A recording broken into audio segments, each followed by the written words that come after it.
Yo, what's up? Welcome back to another episode of The SWUS. Continuing on with NFL Week 13. We're on to Sunday. We got 11 games on the board?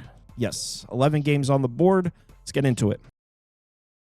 I mean, is Cooper Rush worth 2.5 points? I would hope Quinn Ewers put up a decent stat line against Arizona State. If he didn't, we have a real problem. You can say the same thing about Creighton. Okay, they had the one good game against Panthers at home. When Toast talks about the kicking market, it's like some earth is flat shit. Andy, true or false, this is going to be a dog walking. Dog walking. This is my dog walking of the day. I think it's going to be very ugly. Dog walking. I think this is going to be ugly. Hey, get the sauce. All right, we're starting out with Houston on the road against Indianapolis. AFC South battle here. The Davis Mills era.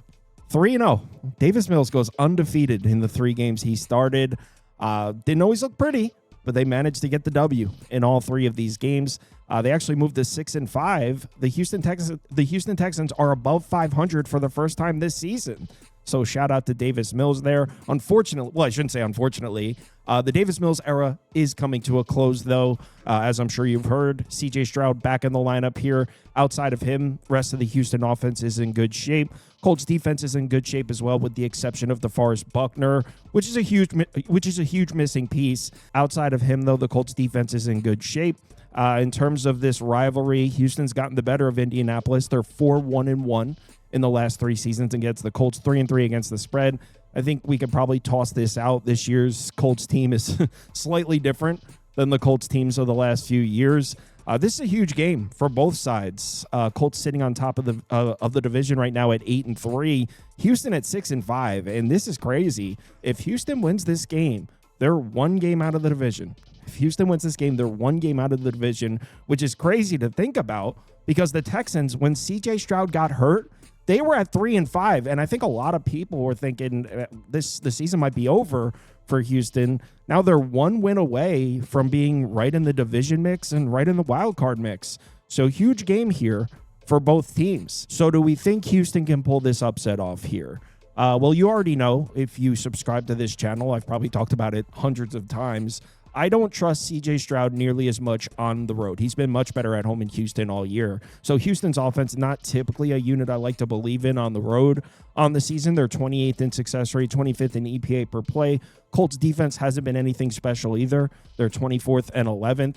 Here are C.J. Stroud's career home-away splits. As you can see, significant difference. In his career, over 100 passer rating at home in Houston, 86.6 on the road. So he's been much better at home throughout the course of his career. But here's the thing. I still think we can count on Houston's offense to move the ball in this game. This Colts defense, we've seen them play 2 games since losing to DeForest Buckner. 51.2% success rate. This Colts defense struggling to get off the field in their last 2 against the Falcons and Chiefs. And this Texans offense may have found something. So C.J. Stroud got injured. Davis Mills comes in. Naturally, they need to rely a little more on the run game than they typically want to. Here's the thing, was kind of successful. In their last 3 games with Davis Mills at quarterback, 4.4 yards per carry, over 43% success rate per rush. This isn't a bulldozing rushing attack or anything, but in the last 3 games, they were forced to rely on the run a little bit more than they're used to, and it kind of worked. So coming into this game against a Colts defense missing its main interior piece there, I think the Texans should be able to run the ball. And C.J. Stroud with run support, most likely with clean pockets to throw from, which is always what you need with C.J. Stroud. Throughout his whole career, he struggled with pressure. He has struggled against the blitz. But when you give this guy a clean pocket, he can most definitely make the throws. He's got a 106.8 passer rating from a clean pocket this year, and that's been the same story his whole career. When you give him a clean pocket, he can definitely make the throws. He's got the arm talent. So C.J. Stroud with run support, clean pockets to throw from. Again, I don't love the idea of trusting Houston's offense on the road, but I think they're going to be able to move the ball in this game. The question comes on the other side of the ball. What a battle here.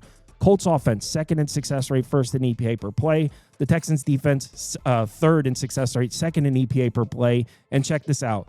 The Colts offense has scored on 55.5% of their offensive drives this year. That's the best in the NFL. The Texans defense has allowed scores on just 28.5% of their drives this year, also the best in the NFL.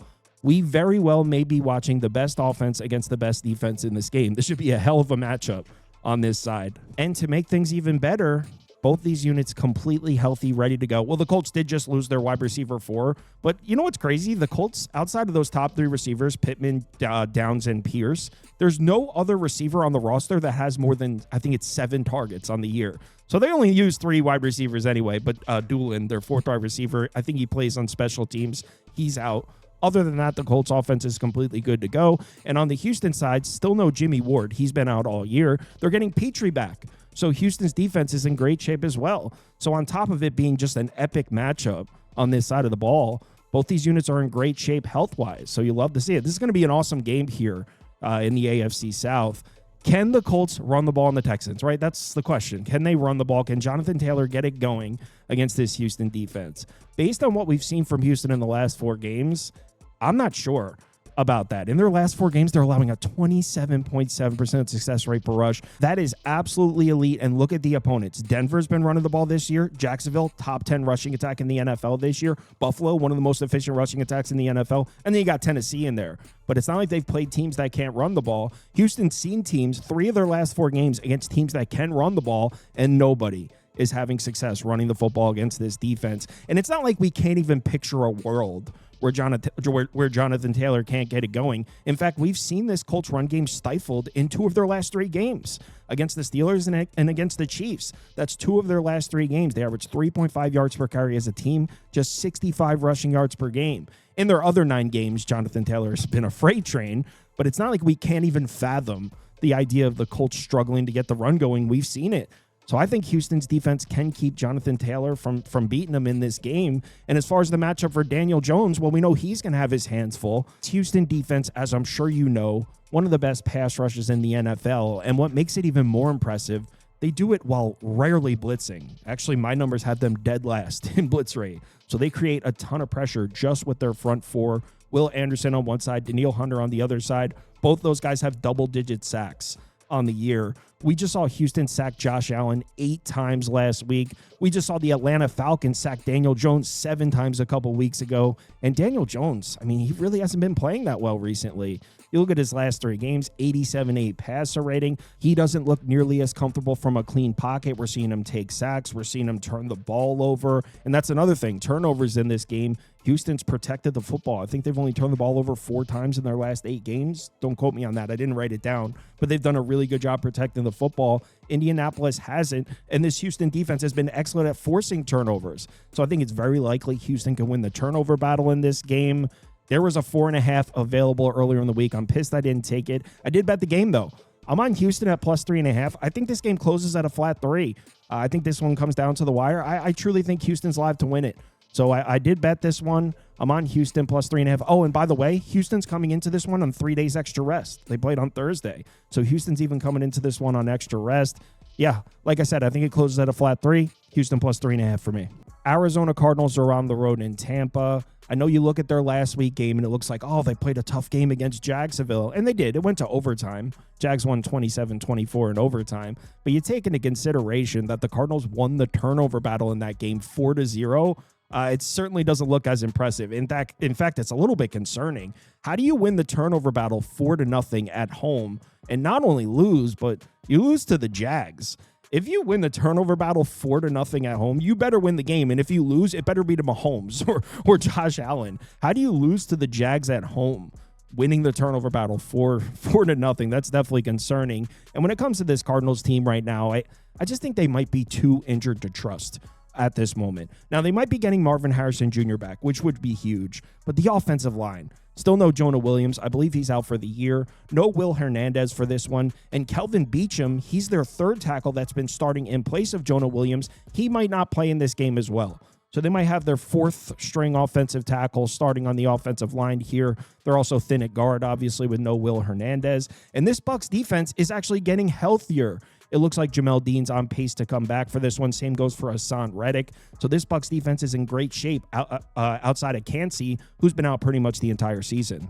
I'm just not sure if I trust Arizona to move the ball in this game. I mean, we know they're probably not going to be able to run the ball. They haven't been able to run the ball all year. Their entire RB room is injured. Their offensive line is hobbled. They're on the road in Tampa against a Bucs defense that's probably a top 5 run defense. third in success rate per rush, ninth in EPA per rush. So I think we can all agree that Arizona's probably not going to be able to run the ball in this game. And in terms of Jacoby Brissett, I got to say it's not a terrible matchup for him. I mean, he actually does a great job making reads against blitz packages and getting the ball out quickly. Todd Bowles likes to blitz a lot. So I suppose that's something if you're trying to bet Arizona this week. He's got a 107.9 pass rating against the blitz, which is very good. So there's something there. The question I have is, can that Arizona offensive line keep him protected? Remember, last week we just saw them play Jacksonville at home. The Jags sacked Jacoby Brissett 6 times in the game, and they did it without Trayvon Walker. Their best edge rusher didn't even play in the game. Jacoby Brissett was pressured on over 46% of his dropbacks. So, look, maybe having Marvin Harrison Jr. back gives him an out, and maybe he's a little bit less decisive and he gets the ball out quicker. But if they couldn't even keep Jacoby Brissett protected against Jacksonville with no Trayvon Walker, how are they going to keep him protected against Todd Bowles and those blitz packages, a Bucs defensive front that's pretty much fully healthy? I don't have a ton of faith in this Arizona offense right now. And honestly, copy and paste that to the other side. I don't have a ton of faith in this Arizona defense anymore either. They started off the season playing pretty strong. Remember, we were gassing Arizona's defense up 3-4 games in the year. We were like, hey, this defense, they're playing some spirited football right now. They've kind of come crashing back down to earth. The good news for Arizona is the Bucs offense hasn't been good at all. Tampa on the season, 26th in success rate, 18th in EPA per play. Cardinals defense, 27th and 16th. Just like the Bucs defense, though, offense is getting healthier. Ben Bredeson on the offensive line should be back for this one. Baker Mayfield a little banged up, but from what I'm reading, trending towards playing. Bucky Irving, finally. Looks like Bucky Irving will return to the Bucs lineup for this one. Chris Godwin back as well, but he was back last week for the Rams game. So Bucs offense, just like the defense, getting some much-needed reinforcements. Cardinals defense, kind of the same injury report here. Will Johnson is back. He's not pictured in this graphic. Still no Mac Wilson. Still missing those same 2 corners. This Arizona defense, like I said, it just seems to be in a bit of a free fall right now. They had that huge Monday Night Football win over Dallas. They went into Dallas, played a solid defensive game against Dak Prescott and that high-powered offense. Vibes were high with Arizona. In the 3 football games since then, they're allowing over 37 points per game, 6.8 yards per play, over 54% success rate. So since that Monday Night Football win over Dallas, this has been the worst defense in the NFL. They look absolutely terrible. They're specifically struggling against the run. Teams are handing the ball off, and the Cardinals defense just cannot get off the field. And we're talking about a Bucs offense that finally seems to have figured out the run game. In their last 3 games, 4.9 yards per carry, 44% success rate per rush, over 146 rushing yards per game. In the 6 games before that, we saw Tampa really struggling to run the ball. So now that Tampa finally seems to have figured it out on the ground, you get Bucky Irving back, you get a piece on the offensive line back.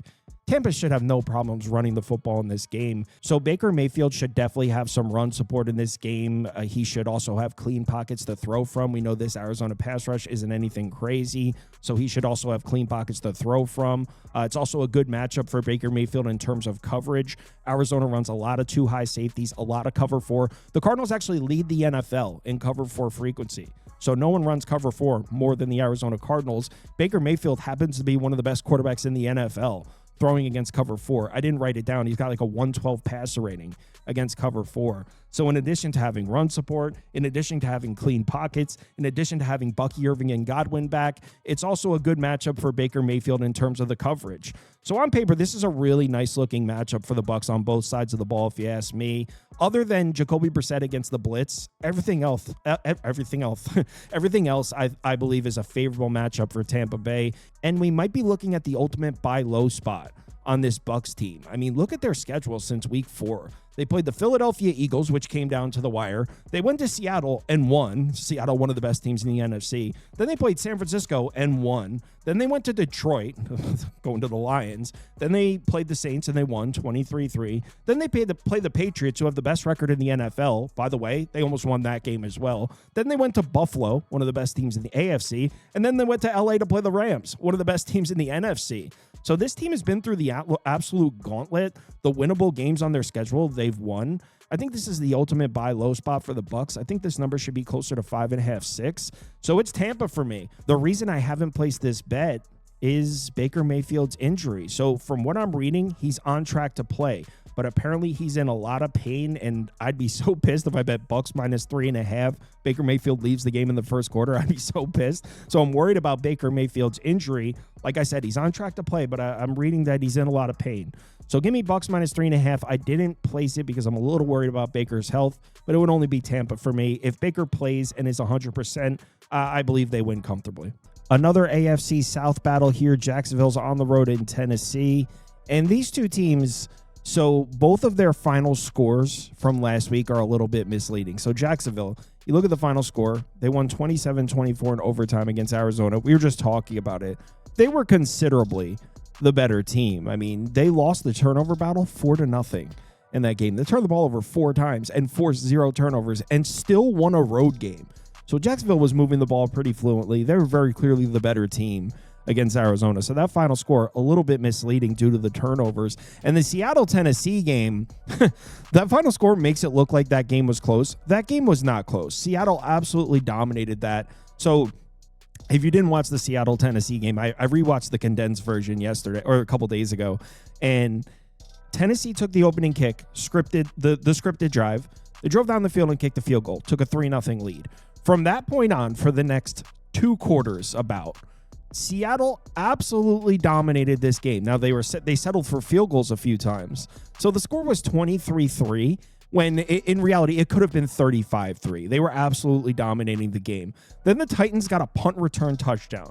So at that point, it was 23-10, when in reality, I mean, it could have been a 5-score game at that point. After the punt return, Seattle drove right down the field again and scored to make it 30-10. I mean, it was a blowout. Titans strung together a couple touchdown drives in, I don't want to say garbage time, but like kind of garbage time. The final score of that game makes it look like Tennessee played a competitive game against Seattle. They didn't.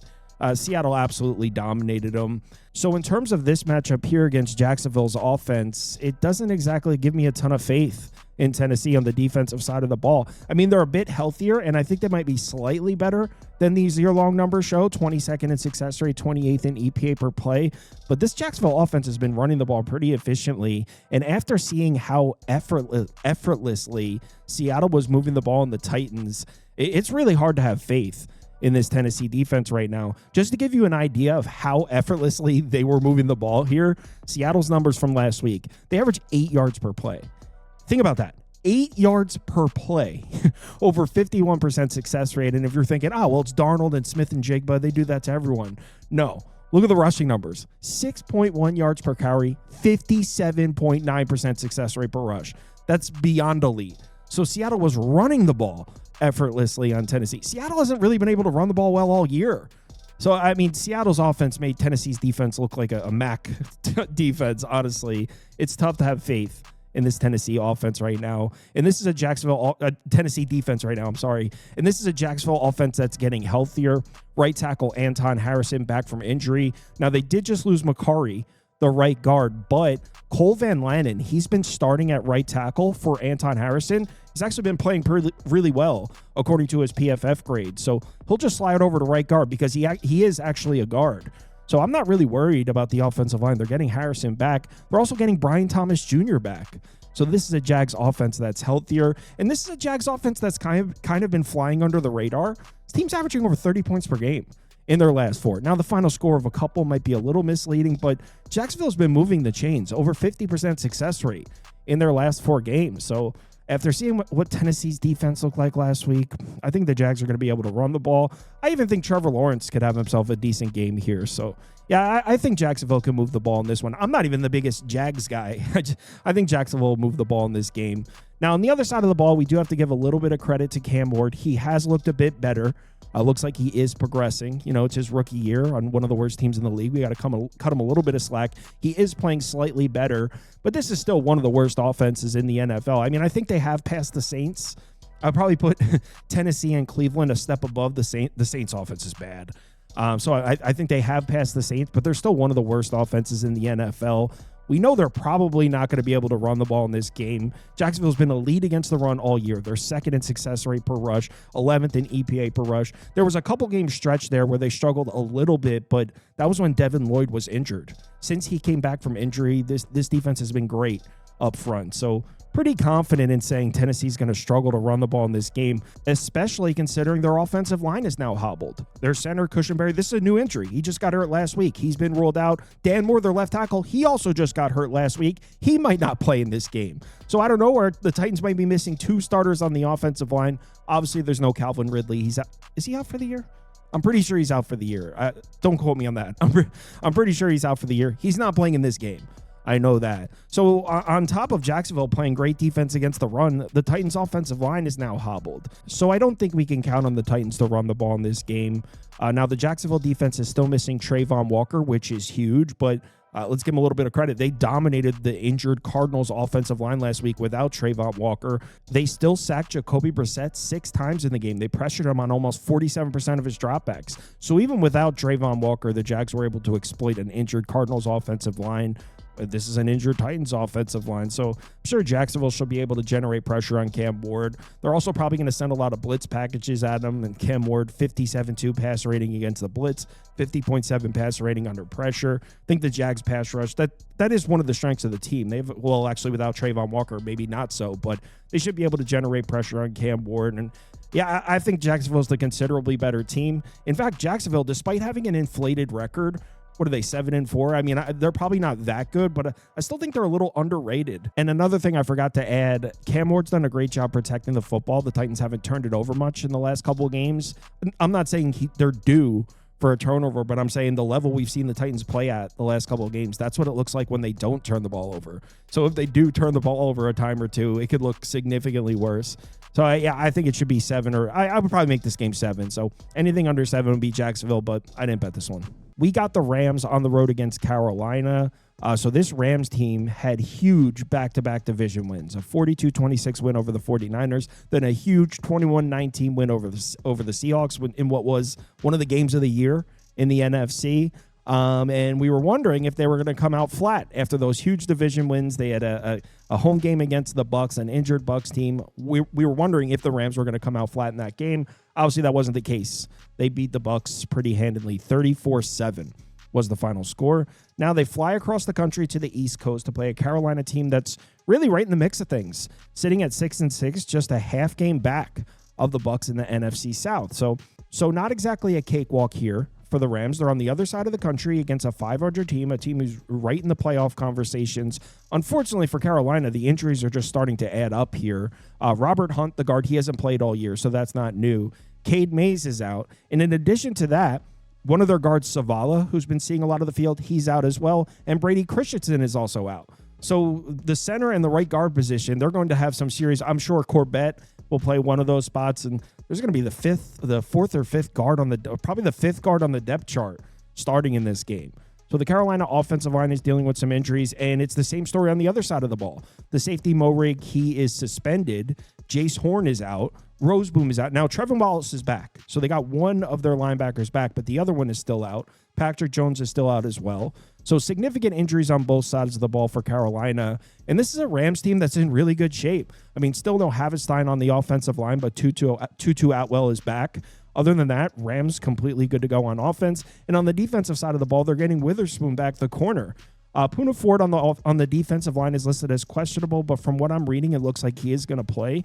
So Carolina dealing with significant injuries. The Rams are in really good shape. And when it comes to matching these two teams up on the field, I mean, outside of the Rams just playing a really flat game, just not seeing a path here for Carolina to keep this one competitive. The Rams have the most efficient offense in the NFL on paper so far this year. They're first in success rate, 6th in EPA per play. Carolina's defense 9th and 24th, but they're starting to fall off, specifically against the run. You rewind a month and a half ago, the Panthers were playing great defense against the run. What the hell happened? In their last 5 games, they're allowing over 150 rushing yards per game, 4.75 yards per carry, over 47% success rate per rush. So the Rams should have no problems running the ball in this game. The Rams offensive line, even without Havenstein, should definitely win these battles on the line of scrimmage. They should have no problems generating push. They should have no problems giving Matt Stafford clean pockets to work with. And Matt Stafford, from a clean pocket, a 126.7 passer rating, and that's not new. He's one of the best quarterbacks in the NFL from a clean pocket year after year. Carolina's been struggling to generate pressure all year.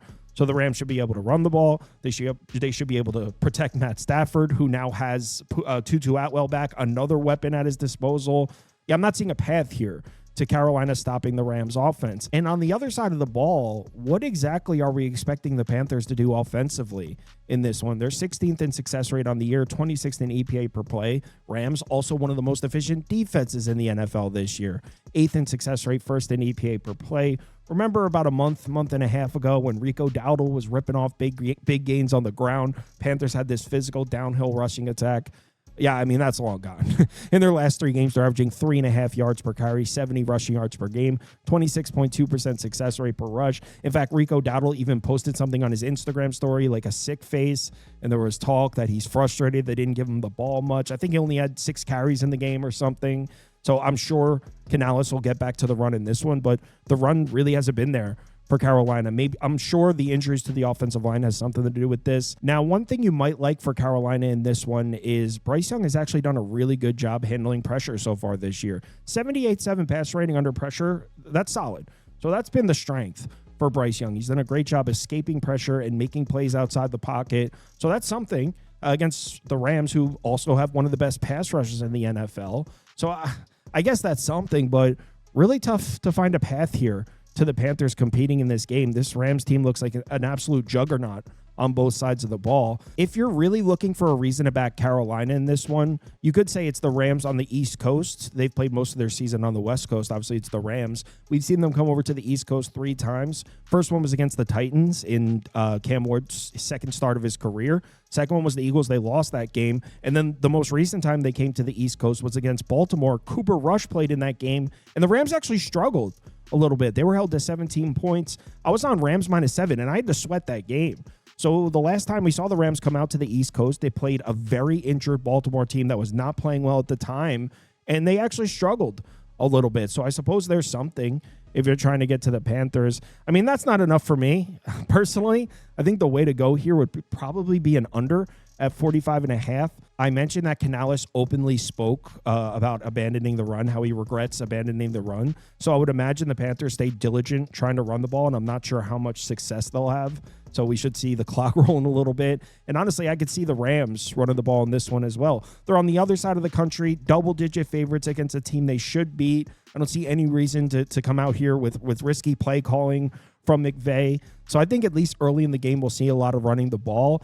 And with the injuries to the Panthers secondary, I'm also expecting Carolina to call a pretty conservative game on the defensive side of the ball. They'll want to limit the big plays. They'll want to keep everything in front of them. They don't want Puka Nacua going up against their 6th corner downfield one-on-one. So I'd imagine we'll see a lot of zone from Carolina, and we could see some long sustained drives from the Rams. They should be able to run the ball. Sure, Stafford will be dinking and dunking. So it just points to an under. For me, I guess I'll say under 45.5. I couldn't get there with Carolina. Give me the under. If you force me to bet a side, actually, I'm not even going to say it because just give me the under, 45.5. We got the Saints on the road in Miami, and this is a Dolphins team that's coming into this one with some momentum. They've won 3 of their last 4. Their only loss recently was against Baltimore. And honestly, they outplayed the Ravens in the first half of that game. It's the second half where it got away from them. Remember, they were outgaining the Ravens like 210 yards to 100 yards at halftime. They just kept shooting themselves in the foot. But yeah, this Dolphins team coming into this one with some momentum. And this New Orleans Saints offense, I honestly think this is the worst offense in the NFL right now. Last week, they had a home game against the Falcons. A Falcons defense that has been struggling for most of the year, especially against the run.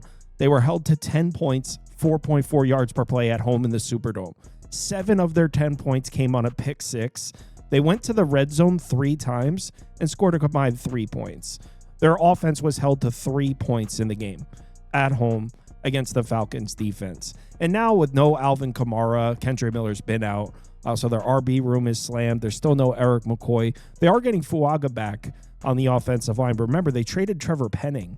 So this Saints offensive line is missing 2 starters from the beginning of the season. It's really tough to have faith in this Saints offense right now. Now, you might be thinking, well, Kyle, they're playing the Dolphins defense. But if you followed along with the NFL this year, you know Miami's playing much better defense right now than they were earlier in the season. On the year, they're 26th in success rate, 27th in EPA per play. Take a look at their last 5 games, though. They're allowing just 19 points per game, 5.7 yards per play. Success rate up and over 46%. They don't look elite defensively, but you compare their numbers from the last 5 games to the first 6. I mean, it's not even a comparison. Night and day difference. They've been particularly strong against the run, too. So with no Alvin Kamara and missing Eric McCoy at center, I'm not sure how we can count on New Orleans to run the ball in this game. And in terms of Tyler Shuck throwing the ball in this game, we know Miami's going to be sending the house at him. This Dolphins defense likes to blitz a lot.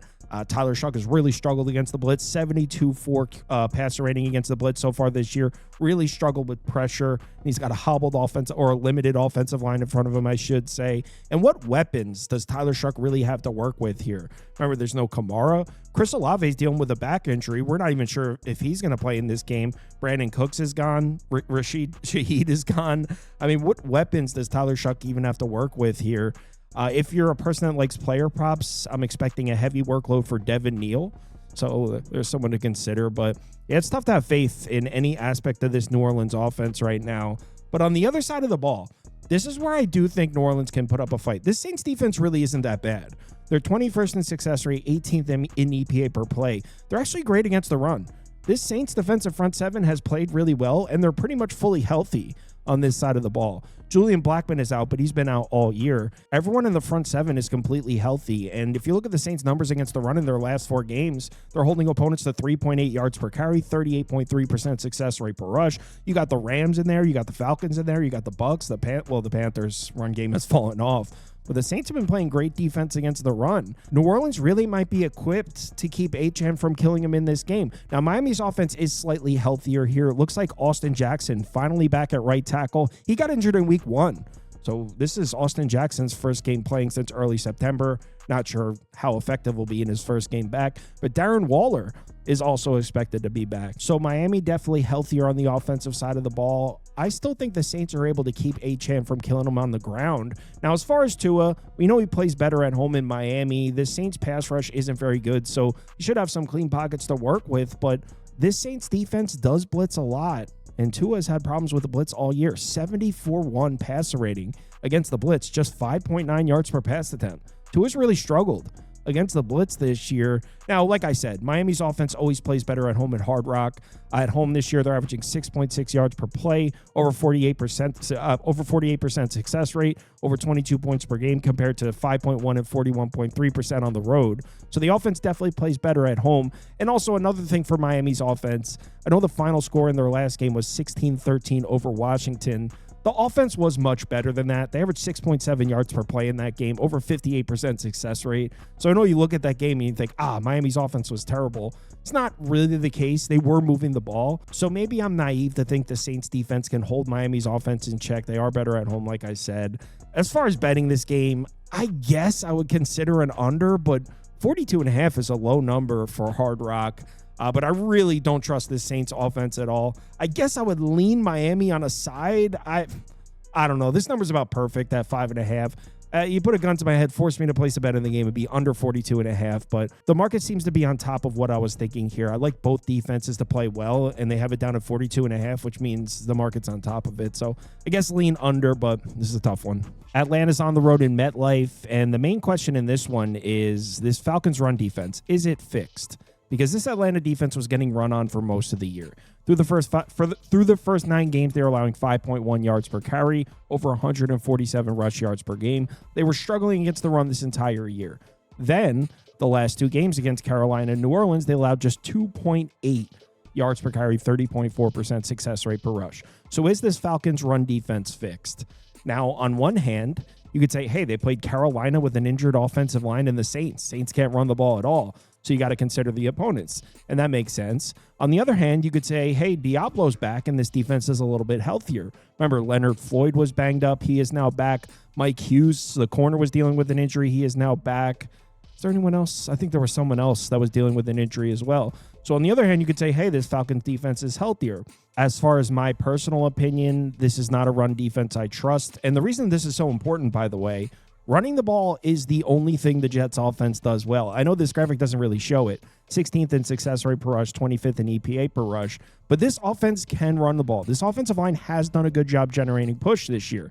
So matched up against the Falcons defensive line with no Zach Harrison, I think the Jets are able to generate some push and run the football in this game. The Jets' offensive line is completely healthy. Breece Hall is completely healthy. Yeah, there's no Garrett Wilson, and we're talking about Tyrod Taylor at quarterback. But in terms of running the ball, I think the Jets will be able to do it. I think the offensive line will generate push, and I think Breece Hall can run the ball in this defense. Now, as far as Tyrod Taylor against the Falcons blitz packages, that's a little bit of a different story. I mean, Tyrod Taylor has had a tendency to hold on to the football a bit too long. He's also struggled a little bit against the blitz. 75-7 pass rating against the blitz so far this year. This Atlanta Falcons defense has 39 sacks on the year. That's third most in the NFL. They have 22 sacks in the last 4 games. All this Falcons defense does is blitz, and I'm not sure Tyrod Taylor can handle it. Now, we do want to give Tyrod Taylor a little bit of credit. Played pretty well last week against the Ravens. Now, it's Tyrod Taylor. He didn't set the world. He didn't throw for 380 and 4 touchdowns. Had 222 yards, 82-7 passer rating, 92-3 passer rating from a clean pocket. Played pretty well. That was on the road against Baltimore, too, against that good secondary. Baltimore, though, although it's a very good team, their pass rush is nowhere near the Atlanta pass rush. All the Falcons do is blitz, like I said. They're racking up a ton of sacks. Baltimore's missing 3 starters from the defensive line. It's not even comparable. So, no, I don't have a ton of faith in Tyrod Taylor throwing the ball against this Falcons defense or being able to handle those blitz packages. And keep in mind, this is Jeff Ulbrich coaching against his old team. Jeff Ulbrich's the Falcons defensive coordinator. He was DC for the Jets last couple years under Robert Saleh. So he probably has a pretty good idea on how to give Tyrod Taylor problems. Yeah, I think it's definitely going to be a struggle for Tyrod Taylor, but I do believe the Jets will be able to run the ball in this game. Now, on the other side of the ball, okay, this is a very interesting matchup. The Falcons hobbled offense against the Jets defense that traded away 2 of its best players. So on the season, do we even care what the full season numbers show for either of these units? 13th in success rate, 23rd in EPA per play for the Falcons, 4th and 26th for the Jets.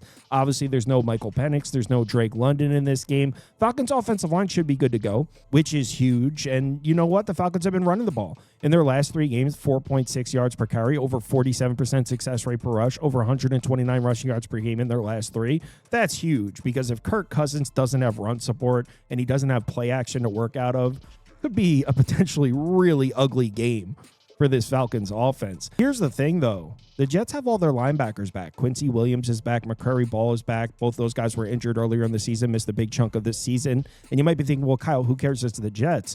Well, look at the Jets' numbers against the run in their last 2 games since Quincy Williams came back.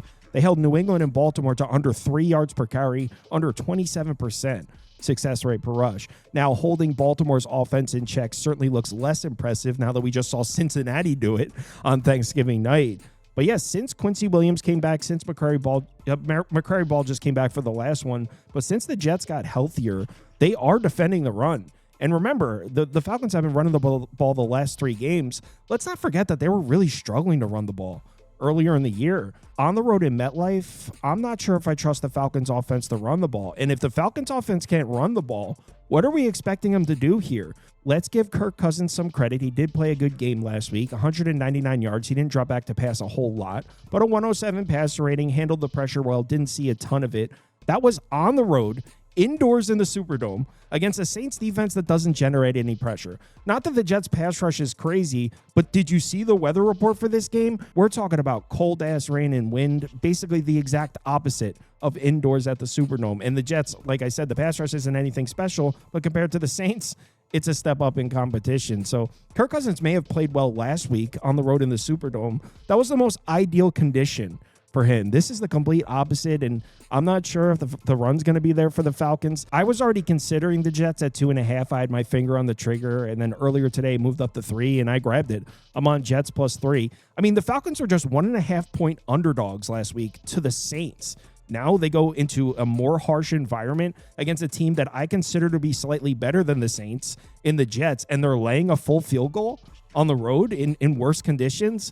Yeah, it's just way too much of a swing. I like the Falcons last week against the Saints. Don't like them here. Jets plus 3, I bet this. San Francisco on the road in Cleveland. I know this 49ers offense has shown flashes of the 2023 49ers offense. It's starting to come around. It's healthier. It's starting to look better. On the season, they are 3rd in success rate, 9th in EPA per play. But I'm still not expecting much on the road in Cleveland. I mean, this is still probably the best defense in the NFL, them or Houston or maybe Denver. And on the road in Cleveland, when it's cold and weather conditions, I think I would take Cleveland's defense in that environment over any other defense in the NFL. So even though San Francisco's offense has looked better, not sure if I like them here. I mean, the 49ers run game has come around, and we've seen enough of a sample size where we do have to show it some respect. In the last 6 games, they're averaging 4.3 yards per carry, over 46% success rate per rush. We're seeing Christian McCaffrey Christian McCaffrey's been going all year, but we're seeing them get him going on the ground instead of just out of the air.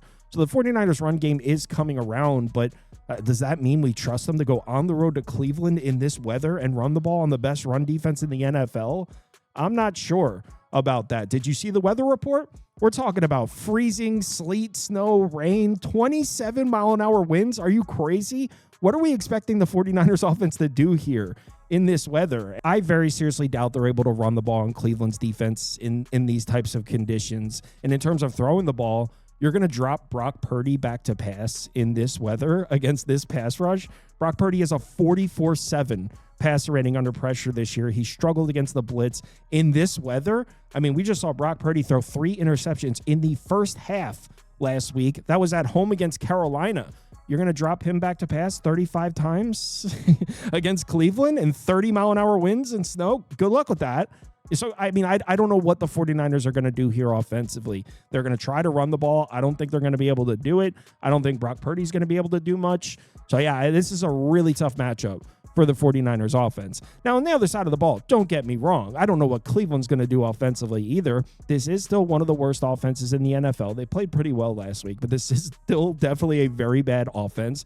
49ers defense certainly isn't anything special. 29th in success rate, 25th in EPA per play. Now, we do want to give Shedeur Sanders some credit. He did play pretty well last week on the road against the Raiders. He was actually pressured on over 57% of his dropbacks, which is crazy. Some of that was his doing, his tendency to hold on to the football. He had a tendency to do that at Colorado as well. But when he delivered throws from a clean pocket, he had a 137.7 passer rating. So Shedeur Sanders did play pretty well in this game, and the 49ers have struggled to generate pressure all year. So we should have clean pockets to throw from in this game, but I'm not expecting him to do much in this weather. Remember, the first time we saw him, he came in midway through the game for Dylan Gabriel. It was in that game against the Ravens with 25-mile-an-hour winds. He really struggled. So did Lamar Jackson. Lamar Jackson played terrible. Those conditions were terrible. These conditions are probably going to be even worse than that. So I'm not expecting Shedeur Sanders to do much through the air, even though he should have clean pockets to throw from. I do think the Browns should be able to run the ball a little bit in this game. Remember, Fred Warner's out for the year. You didn't need me to tell you that. But Bethune is also still out for this San Francisco defense. So the 49ers are missing 2 of their main tacklers. I think the Browns might be able to run the ball a little bit in this game. I bet this one, but I got it super early. I'm on Cleveland at +7. I also played Juszczyk anytime touchdown at +1,000. Kyle Shanahan has made it very clear they're focusing on getting the ball out of Brock Purdy's hands fast. And if you look at the 49ers receivers' target share, the deep throws and the intermediate throws, Juszczyk has like 2 targets all year. But if you only look at short throws and throws behind the line of scrimmage, he actually has a decent target share. He's gotten 2 targets a game for the last 5 games. He's gotten 10 targets in the last 5 games. I think you could see 4 or 5 in this one due to the short passes and maybe some heavy personnel. So, yeah, I'm on Juszczyk. Anytime touchdown +1,000. I played the Browns +7. Minnesota's on the road at Seattle, and I did place a bet in this game. It might be my worst bet of the year. Honestly, we'll talk about it in a second. So I guess revenge game for Sam Darnold might be the lead story in this one. But why don't we start off by talking about the Vikings' Week 12 performance. Might have been the worst offensive performance of any NFL team of the year. Minnesota had 4 yards of offense in the first half. 4, not 40. They had 4 yards of offense in the first half. They were held to 4.6 yards per play. J.J. McCarthy really struggled. The rushing numbers actually were efficient. 4.7 yards per carry, 50% success rate per rush. Obviously, they were playing from behind. Didn't really have the opportunity to run the ball. But when they did hand it off, it was efficient, which is a good sign. That actually makes 4 games in a row where Minnesota has been running the ball efficiently. In their last 4 games, they're averaging 5.6 yards per carry, over 47% success rate per rush. So if you're a Minnesota fan, you're liking that. The run game is working. There's not much else about the offense that's working right now, but the run game is working. Now, does that mean they can go into Seattle and run the ball in the Seahawks defensive front? Probably not. Seahawks have arguably the best run defense in the NFL so far this year. They're 4th in success rate per rush, 1st in EPA per rush. And on top of that, we've got injuries to the offensive line here for Minnesota. Darrisaw listed as questionable. Not sure if he's going to play. Left guard Donovan Jackson has been ruled out. Obviously, as I'm sure you've heard, J.J. McCarthy in concussion protocol. He's not going to play. Max Brosmer is going to get the start at quarterback for the Vikings. And look, I will say he can play. And I have a history with Max Brosmer. September 28th of last season, Minnesota's on the road at Michigan. Going into the fourth quarter in the Big House, Michigan's up 24-3. I had Michigan -9 and the under. And I watched Max Brosmer march up and down the field 3 times, 3 consecutive touchdown drives to cook both my bets. Minnesota -9 and under, I think it was under 39.5 is I believe what I had. So I watched Max Brosmer cook both of my bets. And in all seriousness, this kid can play. He's very decisive. That's what I remember thinking about it. He's very decisive. Gets rid of the football, which is almost the exact opposite of what we've seen from J.J. McCarthy. Now, the fact that he was decisive as a Minnesota Gopher, does that mean that will translate to him being decisive as an NFL quarterback? I'm not sure. I'm just saying, I mean, this was in the Big House. It doesn't get much tougher than that in terms of tough road environments here in college football. I'm just saying, don't be surprised if he comes in and looks better than J.J. McCarthy. J.J. McCarthy, I'm not saying he'll never be a good NFL quarterback, but I'm not sure if he's quite ready. I don't like to shit on people. I don't know if he's ready to play the position at this level at this time. So don't be surprised if Max Brosmer is an upgrade from J.J. McCarthy. This kid can play. Now, don't get me wrong. It's going to be a nightmare matchup on this side of the ball for Minnesota. The Seattle defense is mostly healthy. Jaron Reed is still out. Julian Love is still out. That's not new. Rest of the defense is in good shape. By no means would I expect the Vikings offense to do much of anything. I'm just saying I like KOC as a play caller. Max Brosmer can play, and he's decisive. He's a confident guy. Wouldn't be surprised if Minnesota's offense actually looks okay in this game. I'm saying okay, not good. On the other side of the ball, this is where I genuinely like the matchup for Minnesota. This Vikings defense is good. They're 12th in success rate, 10th in EPA per play. Seattle's offense, 9th and 10th. So these two teams are actually evenly matched on this side. Now, there are injury concerns for the Vikings defense, a bunch of questionables. All 4 of these guys have been participating in practice all week. So it looks like all 4 are going to play, but obviously that's not confirmed. So a couple injury question marks for the Vikings on the defensive side of the ball.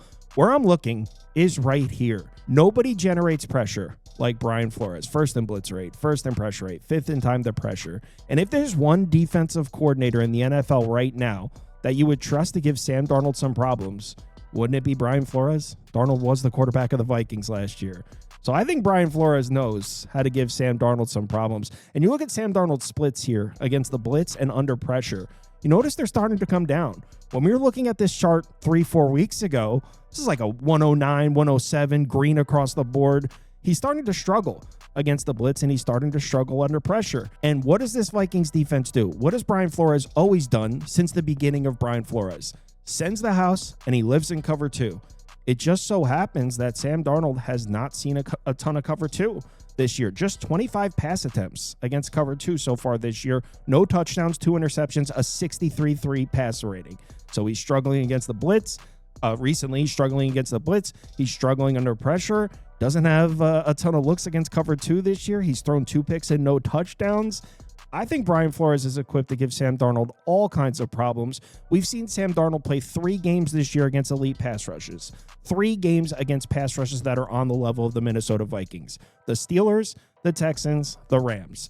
It just so happens that those are Sam Darnold's 3 worst games of the year. He has a pass rating under 70 in those 3 games. I think this Minnesota defense is a really tough matchup for Seattle. This is an offense that hasn't really been able to run the ball most of the year. They've been very reliant on Darnold throwing the ball downfield against this Vikings defense and those blitz packages. I think the Vikings are going to give Darnold fits. So I did take Minnesota. I'm almost embarrassed to say it. So look, if you've been following along with my bets this year, you know I've done pretty well when it comes to jumping on early numbers. I've gotten some really good numbers this year. I'm on Minnesota. I got plus 9.5. This is when keeping it real goes wrong. I jumped on it early, didn't realize the Minnesota injury situation was quite that bad. I thought we would get both of those offensive linemen. It looks like there's a chance one, maybe even two might not play. So, yeah, it's a terrible bet. I'm on a terrible number. My pick for this game would still be the Vikings at plus 11.5. I think the Vikings can really give Seattle problems. Obviously, the market hates it. Market thinks Seattle wins comfortably. I'm on the Vikings. Terrible number. I did bet this. Buffalo is on the road at Pittsburgh, and I got to ask, should we be concerned about this? The Bills on the road? I mean, they're 1-3 in their last 4 games on the road with losses to the Falcons, who are, 4-7, 4-8, whatever the Falcons are, with a loss to the Dolphins, who are also 4-7, something like that, and then a loss to the Texans, who actually are now 6-5 and are playing decent football at the moment. So the Buffalo Bills are 1-3 in their last 4 games on the road, and only one of those games was against a team that's above 500, and they weren't even above 500 when they played them. So a little bit of a concern here for Buffalo. They have not been playing very well on the road. Now, the good news for Buffalo is this is a favorable matchup. I'm talking about the Bills' offense now. Normally, historically, going into Pittsburgh and moving the ball and scoring points is not exactly an easy thing to do, but you go from going to Houston, arguably the best defense in the NFL, on a short week, to now going into Pittsburgh against a Steelers defense that's had its problems this year on 10 days rest. So it's a much different situation. Going into Houston on a short week, now you're going into Pittsburgh on 10 days rest. So a much more favorable position for Buffalo's offense. Here's where it gets concerning for the Bills. So I'm sure everyone watched it last Thursday night. Josh Allen was sacked 8 times. Buffalo had all kinds of problems with that Houston pass rush. He had a 67.4 passer rating in the game. They immediately see another strong pass rush. Now, the Steelers' pass rush is not as strong as the Texans. The Steelers have to blitz to generate their pressure. The Texans do it with their front 4. But Josh Allen, just a 60.7 passer rating under pressure this year. So they go from a game where they really struggled in pass protection to Pittsburgh to see another strong pass rush. And on top of that, they're playing this game without both offensive tackles. Deion Dawkins and Spencer Brown both left the Houston game late injured. Both have been ruled out. So you go from a game where Josh Allen was sacked 8 times into Pittsburgh, missing both of your offensive tackles. And the Steelers are getting Highsmith back, by the way. So you've got TJ Watt and Alex Highsmith against backup offensive tackles at home. Yeah, that's certainly a concern. And the Bills have turned the ball over 9 times in their last 3 games. They're having turnover problems. They're having problems in pass protection. No offensive tackles against TJ Watt and Alex Highsmith. That sounds like a nightmare situation. You know Buffalo's going to try to establish the run. They have to. Pittsburgh struggled against the run a little bit recently, but it's really not that bad. In their last 3 games against the Chargers, Bengals, and Bears, they're allowing 4.24 yards per carry, just under 41% success rate per rush. Not great, but not terrible. Based on what we've seen from Buffalo on the road recently, based on the current state of the offensive line, based on what we just saw Thursday night in Houston, I don't know how we can have a ton of faith in the Bills' offense. I think the Steelers' defense is equipped to give them all kinds of problems. Steelers are coming off a loss to Chicago, too. So based on what's going on between the Ravens and Bengals, the AFC North is a crapshoot right now. It's a team that really needs a win, and I think they're able to give Buffalo's offense problems. Now, on the other side of the ball, do we trust the Steelers to move the ball here against Buffalo's defense? And that's a good question. Buffalo, we know, has struggled against the run all year. They're 26th in success rate per rush, 31st in EPA per rush. Now, when it comes to Steelers offense, the good news is it looks like Aaron Rodgers is back. I don't know if that's 100% confirmed, but based on everything I'm reading, Aaron Rodgers is going to play in this game. So that's the good news. Bad news is they lost their left tackle, Broderick Jones. He's been ruled out. So just like the Bills, Steelers also missing a starting offensive tackle. But this Buffalo defense also dealing with some injuries. No Terrell Bernard in this one. And there's still no Ed Oliver. He's been out. No Taylor Rapp. He's been out for a while. How can we trust Buffalo to stop the Steelers from running the ball? The Steelers' offense is not normally a rushing attack that would worry me, but look at Buffalo's last 4 games. Kansas City, Miami, Tampa Bay, Houston, not exactly the most dominant rushing attacks in the NFL. In those 4 games, the Bills are allowing 5.2 yards per carry, over 45% success rate per rush, over 147 rushing yards per game. And again, the Steelers aren't exactly a dynamic rushing attack, but let's give them some credit. They started off the season just 3 yards per carry, 64 rushing yards per game in their first 3.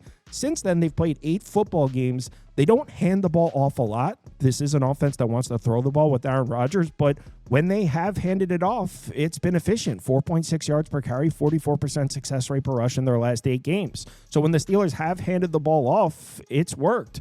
So against a Buffalo defense that's dealing with injuries that can't seem to stop anyone on the ground, I think the Steelers should be able to run the ball in this game. Now, when it comes to throwing the ball, I definitely don't love the idea of Aaron Rodgers against the Bills pass rush missing a left tackle. Definitely not a matchup I like. But if he has run support, and I mean, one thing you got to give Aaron Rodgers, he's done a great job getting the ball out quickly. 2.4 seconds to release is amongst the top of the NFL. So he gets the ball out quickly. He should have run support. I don't think the Steelers offense is very good, but I don't think this is a bad matchup for him. There's a lot of things pointing towards the Steelers in this game. Even the weather favors Pittsburgh, if you ask me. Should be a windy day here in Pittsburgh, and not that the Bills can't play in the wind, but if the downfield pass is limited, you'd have to think that favors Pittsburgh over Buffalo. Buffalo throws the ball downfield. Pittsburgh doesn't throw the ball downfield much.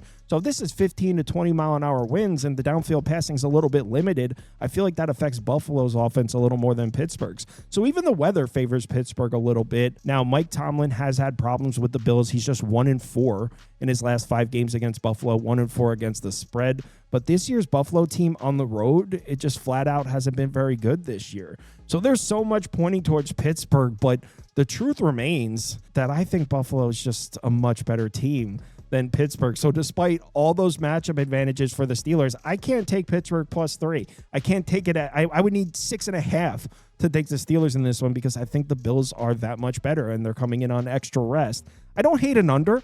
You know the Bills are going to be diligent sticking to the run. I think the Steelers think they have an advantage running the football as well. So if it's windy, I could see both teams running the ball a lot. See the defenses playing decent, holding them to field goal attempts maybe. So I'll say under 45.5. As far as betting this one, I don't have a ton of interest, honestly. I want to bet the Bills, but there's just too many matchup advantages for Pittsburgh. So give me under 45.5. All right, I'm officially out of time. It's after 2 a.m., but I did bet these last 2 games. I took the Chargers -9.5. I thought for sure that would close above 10. It looks like some Raiders money came in, so you could still get -9.5. I don't really understand. The Chargers are healthier coming off a bye. The Raiders' offensive line can't block anybody. I don't know how the Chargers don't win that in blowout fashion, honestly. With that pass rush, what are the Raiders going to do offensively in that game? So, yeah, I don't really understand the Raiders money that came in there. I'm on the Chargers -9.5, and I did bet the Washington Commanders +6.5. I got a +100. Got a cheap +6.5. I think this game comes down to the wire. Denver coming off a huge game and a bye week, obviously, when they beat the Chiefs. That game, I think, is inflating this line a little bit. I mean, I was on Denver in that game, but let's not forget how many close games Denver edged out against the Jets and the Giants and the Cowboys they blew out. Let's not forget that Denver hasn't really been beating teams comfortably for most of this year, and Washington's healthier. They're at home. They've had 2 weeks to prepare for this game. I like Mariota against the blitz. He's usually good about reading blitz packages. I think Washington could potentially win this game. I'm on the +6.5. I didn't take the money line, but I think this game comes down to the wire. So I'm on Washington +6.5 at +100. Thanks for watching. Live show at midnight Eastern time Sunday night for some college basketball, and it's almost NBA time.